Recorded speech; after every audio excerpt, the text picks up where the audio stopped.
11절 부지런하여 게으르지 말고 열심을 품고 주를 섬기라. 부지런하여 게으르지 말고 열심을 품고 주를 섬기라. 부지런하여 게으르지 말고 열심을 품고 주를 섬기라. 부지런하여 게으르지 말고 열심을 품고 주를 섬기라.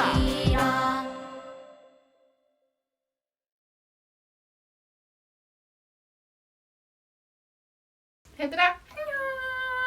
오늘은 9월 셋째 주 시간으로 여러분들과 함께 예배를 드리러 다시 은사님이 나타났습니다. 뿅. 오늘은 일단 말씀을 시작하기 전에 재밌는 이야기를 들려줄게요. 한 마을에 게으르기로 소문난 농부가 있었어요.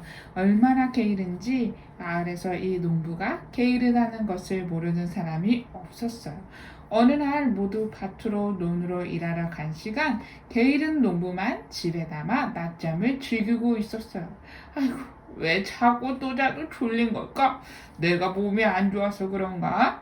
그럼 잘 쉬어자야겠지 라고 생각하며 집에서 이리저리 뒹굴거리고 있었어요. 한참을 그렇게 뒹굴거리고 있는데 저쪽에서 이상한 소리가 들렸어요. 으라차차! 잠에서 깬 농부는 집안을 살폈어요. 도둑이네? 어이쿠, 담을 넘으시게. 어디 한번 넘어봐라. 마당으로 들어오기만 해봐라. 이 게으른 농부는 속으로만 생각하며 혼자 중얼거릴 뿐 다시 잠에 빠져들었어요. 그런데 쿵 저벅저벅 소리가 들려서 눈을 떠보니 도둑이 담을 넘어 마당에 들어왔어요. 이제 정말 일어나서 도둑을 막아야 할 것 같아요. 막지 않으면 도둑이 집안의 물건을 훔쳐갈 것 같아요. 그런데 농부는 여전히 누워서 잠이 덜 깬 상태로 중얼거렸어요. 창고로 들어가기만 해봐라. 그리고 이내 농부는 다시 눈을 감았어요. 농부가 잠이 들었다고 생각한 도둑은 살금살금 농부의 옆을 지나 광으로 들어갔어요. 어떡하죠? 그러나 이 게으른 농부는 여전히 잠이 취해 저놈이 광으로 들어가네. 뭐든 가지고 나오기만 해봐라. 잠시 후 도둑은 광에서 이것저것 한 보따리를 훔쳐서 나왔어요. 그리고 살금살금 대문을 향해 걸어 나아갔어요. 이제 농부가 진짜 정신을 차리고 일어나야 할 때예요. 그런데 이 게으른 농부는 여전히 누워서 대문을 열고 나가는 도둑을 보며 졸린 눈으로 말했어요. 이놈, 또 다음에 오기만 해봐라. 헐, 너무 황당한 이야기 아닌가요? 어떻게 저렇게 게으를 수가 있을까? 속으로 손가락질하면서 들었나요? 사실 게으른 인간이라면 누구나 가지고 있는 본성은 바로 게으름이에요. 우리에게도 당연히 그런 마음이 있어요. 여러분들은 게으른 사람인가요? 아니면 부지런한 사람인가요? 자신이 게으르다고 생각할 수도 있고 그렇지 않다고 생각할 수도 있어요. 그런데 하나님 나라의 스타인 우리들에게 게으름의 의미는 단순히 나쁜 습관만을 의미하진 않아요. 성경은 게으름에 대해 뭐라고 이야기하고 있을까요? 그리고 하나님 나라의 자녀인 우리는 게으름을 어떻게 바라봐야 할까요? 어느 날 솔로몬이 길을 걷고 있었어요. 가던 길에 멀리서 보기에도 관리가 되지 않은 밭과 포도원이 보였어요. 그 밭의 주인은 아주 게으른 사람이었어요. 다가가서 보니 얼마나 오랫동안 관리를 안 했는지 가시덤불이 무성했고 거친 풀이 그 밭을 덮고 있었어요. 심지어 돌로 쌓은 담마저 무너져 있었어요. 그것을 한참 보면서 솔로몬은 깨달았어요. 그게 기록된 것이 바로 오늘의 말씀 33절에서 34절 말씀이에요. 내가 좀 더 자자, 좀 더 줄자.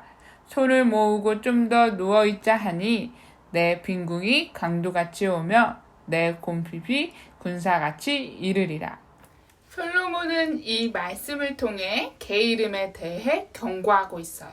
또 잠언 6장에서 솔로몬은 개 잃은 사람들에게 개미가 여름 동안 먹을 것을 예비하며 추수할 때 양식을 모으는 것을 보며 지혜를 얻으라고 말하고 있어요.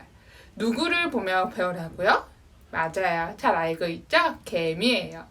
혹시 나는 아직 어리니까 괜찮지. 조금만 있다가 해도 될 거야. 아니야. 내일은 꼭 해야지. 오늘은 좀 쉬어야지. 하면서 지금 해야 할 일들을 나중으로 미루고 있진 않나요? 사람들의 이런 습성들을 고려하여 만들어진 제품들이 있다고 해요. 전사님이 이걸 보고 너무 웃겨서 여러분들과 함께 하려고 가지고 나왔어요. 이 제품의 용도가 무엇인지 맞춰볼까요? 여러분 혹시 이런 안경 본 적 있나요? 어떻게 사용하는 안경일까요? 전사님은 이 안경을 TV에서 한번 본 적이 있었어요. 바로 이 안경은 누워서 영화를 보거나 책이나 TV를 볼 수 있게 해주는 안경이에요. 재미있죠? 엄청 신박해요. 어떻게 이런 생각을 하고 이런 재밌는 안경을 만들어낸 걸까요? 스마트폰이나 TV를 편하게 누워서 보고 싶은 생각에 만든 제품이래요. 그렇다면 또 이건 무엇일까요? 선생님도 이건 처음 봤어요. 아기들이 입는 옷 같은데 어떤 기능이 있는 옷일까요? 기어다니는 아이에게 입혀서 바닥 청소가 되게끔 하는 옷이에요. 재밌죠? 이 옷을 입은 아기가 막 바닥을 기어다닐 때 지나가는 바닥은 깨끗해질 것 같아요. 진짜 너무 웃긴 것 같아. 이러한 상품들은 소위 말해서 귀차니즘 아이디어 상품이라고 해요. 말 그대로 귀찮은 것을 싫어하는 사람들을 위해 만들어진 상품인데요. 이러한 상품이 만들어지고 판매가 된 이유는 움직이기를 싫어하는 게으른 마음이 어느 누구에게나 있기 때문이에요. 그런데 성경에서 말하는 게으름의 의미는 세상 사람들이 일반적으로 말하는 게으름과는 조금 다른 차원이 있어요.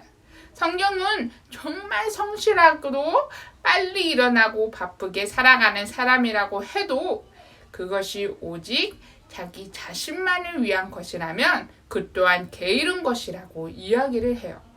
분주하게 열심히 산다고 해서 반드시 부지런한 것이 아니라고 이야기해요.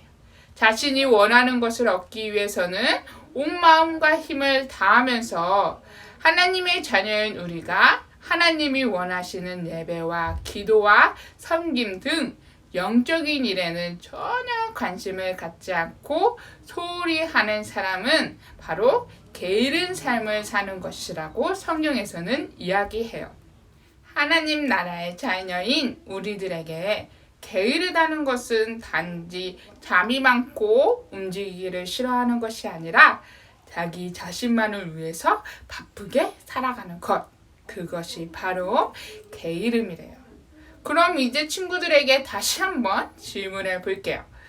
처음에 했던 질문인데요. 우리 친구들은 부지런한 사람인가요? 아니면 게으른 사람인가요? 처음에 생각한 답과 같은 답을 한 친구도 있고 다른 답을 한 친구도 있을 것 같아요. 전인사님도 게으름에 대한 정의가 바뀐 이유로는 정말 우리가 게으름이 자주 있을 수 있겠구나 라는 생각을 했어요. 만약 오늘 말씀을 통해 내가 게으른 사람이라는 것을 알게 되었다면 우리는 어떻게 해야 이 게으름을 이겨낼 수 있을까요? 성경이 말하는 게으름의 원인은 하나님보다 자기 자신을 더 사랑하는 것에 있어요. 따라서 자기 사랑에서 시작되는 게으름을 이길 수 있는 방법은 바로 예수님을 만나는 것이에요. 예수님은 인격적으로 만나고 예수님께서 어떤 분이신지를 알게 되는 것이 바로 부지런한 삶의 출발점이 되겠죠. 그래서 인격적인 예수님을 만나야 내 삶에 살아가는 진짜 목적을 바르게 알게 되고, 그리고 그 목적을 따라 목적이 이끄는 삶을 향해서 우리가 올바르게 열심을 내며 살 수 있기 때문이에요. 그렇기 때문에 우리가 알게 되었던 이 게으름에 대한 정의, 하나님과로부터 멀어지는 날들이 우리가 더 적어지며 더 하나님 안에 부지런한 삶을 사는 우리가 될 수 있겠죠? 친구들 모두 예수님을 더 알고 더 사랑하는 일에 힘을 낼 수 있기를 바라요. 그래서 우리 모두가 하나님께 부지런한 자녀라고 칭찬받는 우리의 자녀들이 되기를 소망해요. 오늘의 젠트 말씀 다 같이 크게 외쳐볼까요?